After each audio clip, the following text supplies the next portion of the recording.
자동차 보험에서 흔히 경상 피해자라고 보는 경우는 상해 등급 12에서 14급에 해당하는 부상입니다. 진단명으로는 경추나 요추의 염좌, 사지의 타박상 등이 있습니다. 다른 부상에 비해서 가벼운 부상이다 보니까 합의금을 얼마나 받아야 하는지 기준점이 없고, 주변에서 얼마 받았더라 이런 금액도 천차만별이라서 어렵게 느껴지실 거예요. 먼저 약관에 기재된 내용대로 보험사에서 합의금을 산정하는 방식으로 해보면 그 금액이 너무 적습니다. 위자료는 15만 원이고요. 입원하지 않고 통원 치료만 하면 하루당 8,000원을 곱한 금액이 전부입니다. 200만 원, 300만 원 받았다 이 얘기는 절대 약관상 지급 기준으로는 나올 수 있는 금액은 아니에요. FM대로 산정하면 입원을 해도 100만 원 넘기가 힘들죠. 하지만 합의금을 이보다 더 높게 받을 수 있는 이유는 보험사가 향후에 발생할 치료비를 미리 주면서 합의를 하기 때문인데요. 그런데 그것도 최근에는 보험사가 대대적으로 향후 치료비를 줄이는 캠페인 같은 걸 하면서 이전보다 합의하기가 까다로워졌습니다. 하지만 이런 상황에서도 합의를 최대한 잘하는 방법은 있습니다. 현재 시점에서 교통사고 합의는 어떻게 해야 하는지, 그리고 놓치면 안 될 꿀팁까지 알려드려 볼게요.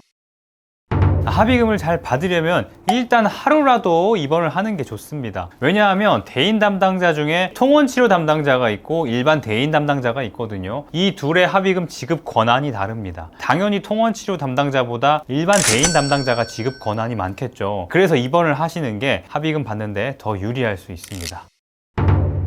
다음으로 여기저기 쑤시고 아프긴 한데 심하게 아픈 건 아니라서 시간이 좀 지나면 좋아지겠다고 생각되시는 분들은 조기 합의를 하는 게 좋습니다. 금액만 맞으면 빨리 합의를 하는 거죠. 입원이 가능한 분들은 입원한 상태에서 보험사 담당자와 빠르게 합의를 시도하는 게 좋습니다. 최근에 제 지인분 중에 사고가 있었는데 후방추돌 사고였고요. 사고 정도는 이 정도였고요. 입원을 하루 했는데 보험사에서 당일에 190만 원을 불렀어요. 근데 피해자가 금액을 좀 더 올려달라고 하니까 230만 원에 합의를 하고 다음날 퇴원을 하셨습니다. 입원한 만큼 병원비가 커지기 때문에 담당자가 최대한 적극적으로 합의를 시도한 거죠. 만약 입원하기 어려운 분들은 한방병원에서 치료를 받으시는 게 좋습니다. 한방병원 치료비가 양방병원에 비해서 적게는 2배, 많게는 5배 정도 차이가 나거든요. 경상사고 합의금은 향후 치료비가 중요하기 때문에 보험사의 치료비 부담이 클수록 담당자가 조기에 합의를 시도할 확률이 높습니다.